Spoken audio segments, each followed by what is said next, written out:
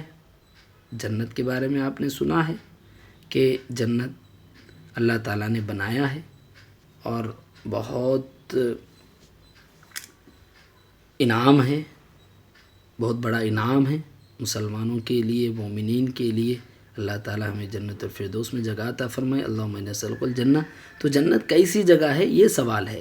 اب ہمیں اس کا جواب کیسے دینا؟ جنت رحمت اور نعمتوں کی ہمیشہ کی جگہ ہے، یعنی وہاں ہمیشہ رہے گا. آدمی جنت میں گیا، مہینہ رہنا دیکھو، سال رہنا دیکھو، 2 سال رہنا دیکھو، نہیں، بلکہ ہمیشہ رہے گا. بس داخل ہو گیا، ختم، پھر واپس آنے کا سوال ہی نہیں پیدا ہوتا ہے. تو نعمتوں سے بھری ہوئی ہے جنت، اور اس کے ساتھ ساتھ اللہ کی رحمت ہے، وہ اللہ کی مہربانی ہے، اللہ کی رحمت سے اللہ تعالیٰ جنت میں جگہ عطا فرمائے گا. اس کے بعد جہنم کیسی جگہ ہے؟ اللہم انی اعوذ بک من النار. جہنم کیسی جگہ ہے؟ جہنم عذاب ہے، عذاب کی جگہ ہے، سزا کی جگہ ہے، جرموں کی سزا وہاں دی جاتی ہے. جو نافرمانوں، یعنی جو فرما برداری نہیں کرتے، اللہ نے کہا نماز پڑھو، دین کے کام کرو، غلط کام مت کرو، یہ بات نہیں سنتے. موٹی زبان میں ہم ایسے ہی بول سکتے ہیں کہ نافرمانی کرنے والوں کو، یعنی اللہ اور اس کے رسول کی بات نہیں ماننے والوں کے لیے نافرمانوں کے لیے یہ عذاب کی جگہ ہے. چلیے آگے بڑھیں گے. سوال بہت اہم سوال ہے تقدیر پر تقدیر پر ایمان کیا ہے؟ تقدیر پر ایمان کیسے ہونا چاہیے؟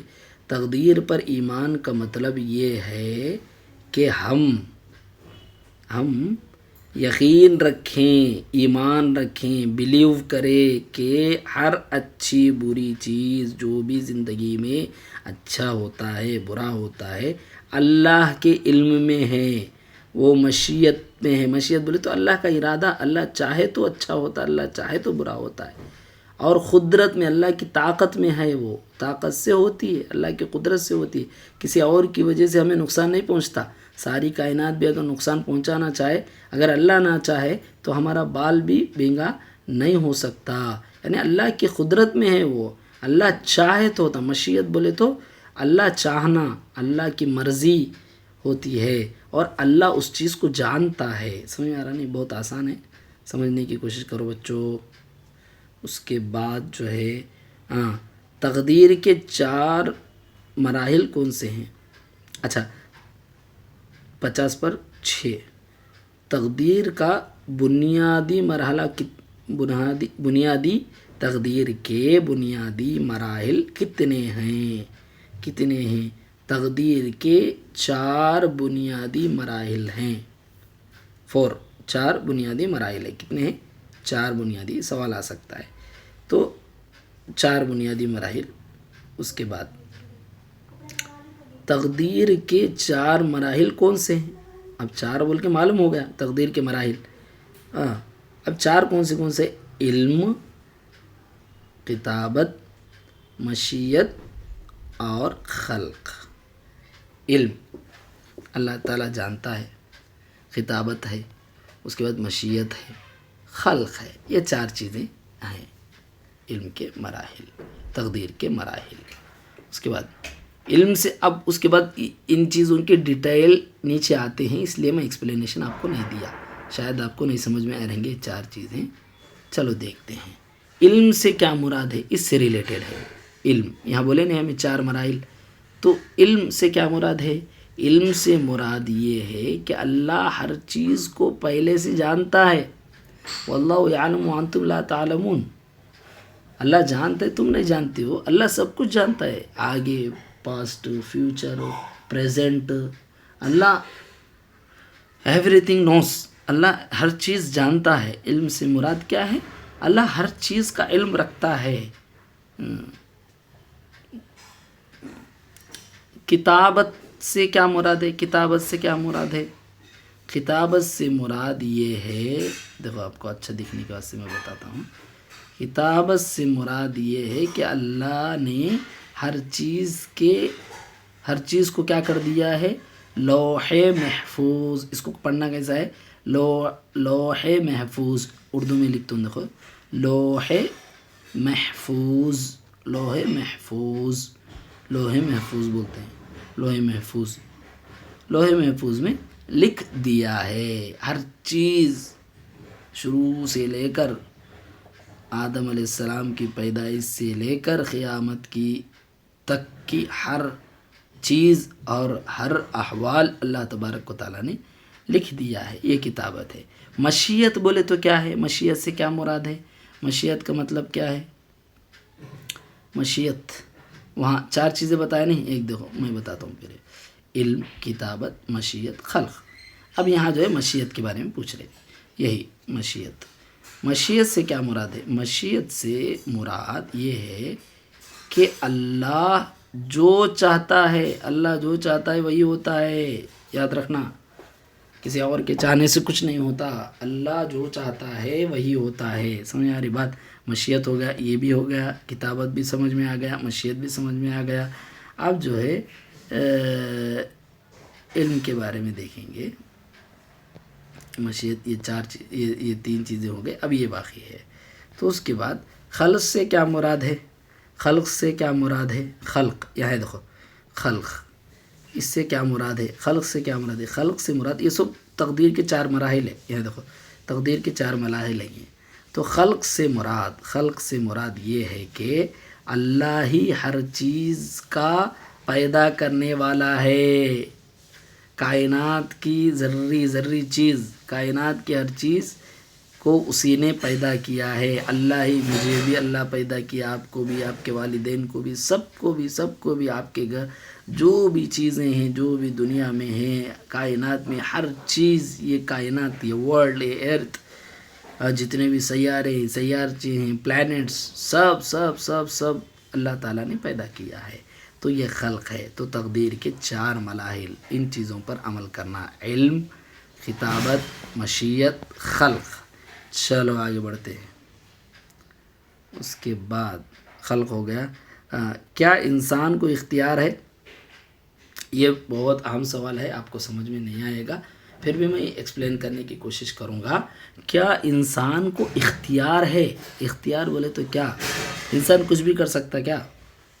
نہیں, اللہ جیسے اس کو کرنا چاہے, اللہ جیسے چاہے ویسے ہوتا ہے, یعنی کچھ اختیار اس کو ملا ہے کیا؟ یا جیسے اللہ نے لکھ دیا ہے ویسے ہی ہو کر رہے گا؟ جیسے مثال کے طور پر سمجھیں گے, اگر کوئی آدمی راستے پہ جا رہا, گاڑی ایسے ویسے چلا کر کے نیچے گر گیا, اب انہیں کیا بولتا؟ یہ اللہ نے تقدیر میں گرنا لکھ دیا ہے اس لیے میں گرا. کوئی آدمی پیتا ہے, اللہ نے مجھے پینا تقدیر میں لکھ دیا ہے اس لیے میں شراب پیتا ہوں.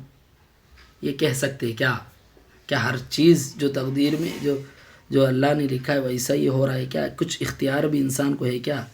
جی ہاں, انسان کو اختیار دیا گیا ہے.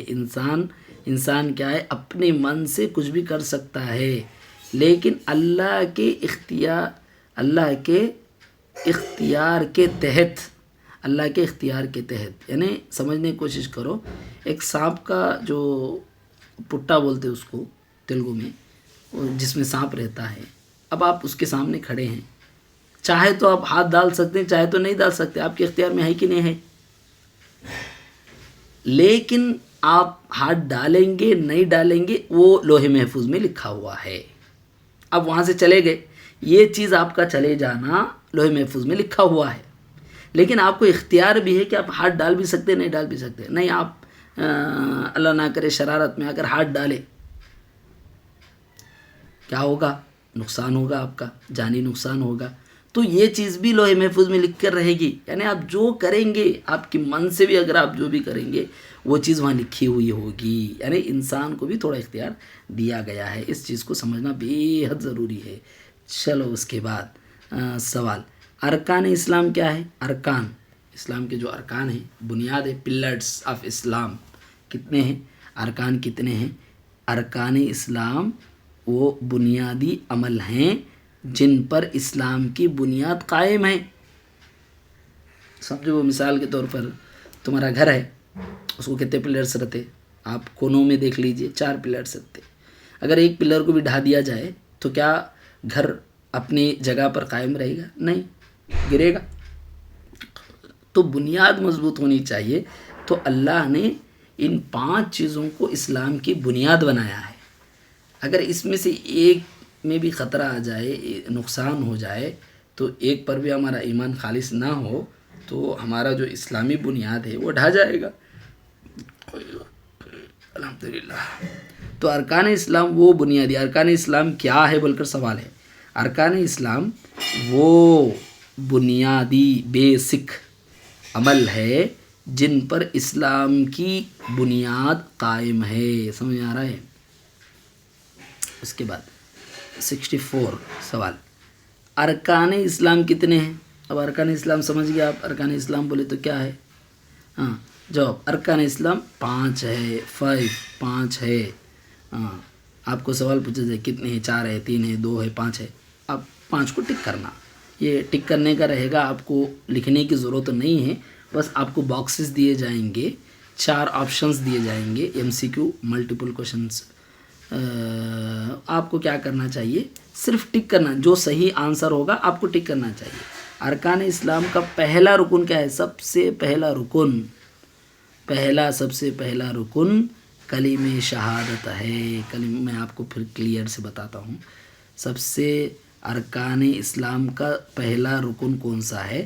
تو پہلا رکن جو ہے, یہ دیکھو پڑھو, پہلا رکن کلیم شہادت ہے. کلیم شہادت ہے تو گواہی دینا. اشہد ان لا الہ الا اللہ اشہد ان لا الہ الا اللہ وان محمد رسول اللہ، اس بات کی گواہی دینا. یہ سب سے پہلا رکن ہے. بچوں آج کے لیے اتنا کافی ہے. تیسرے ویڈیو کے لیے، تیسرے پارٹ کے لیے جو ہم نے کور کیا ہے الحمدللہ 42 سے لے کر 65 تک. انشاءاللہ اگلے ویڈیوز میں بقیہ 66 سے لے کر انشاءاللہ جتنے بھی سوالات ہوں گے دھیرے دھیرے کرتے رہیں، دھیرے دھیرے آپ تک ہمارے اس پیغام کو، اس مختصر تشریح کو پہنچانے کی کوشش کریں گے، تاکہ آپ کو ایگزام لکھنے میں مدد حاصل کرنے کے لیے ایک بہترین ذریعہ ہے. اس سے فائدہ اٹھانے کی کوشش کیجیے. اللہ سے دعا کرتے ہیں کہ اللہ ہم سب کو دین کی توفیق نصیب عطا فرمائے، دین کی معلومات حاصل کرنے کی توفیق عطا فرمائے، ہمارے ایمان کو مضبوط کرنے کی توفیق عطا فرمائے. آمین آمین یا رب العالمین. وآخر دعوانا الحمدللہ رب العالمین. السلام علیکم ورحمۃ اللہ وبرکاتہ.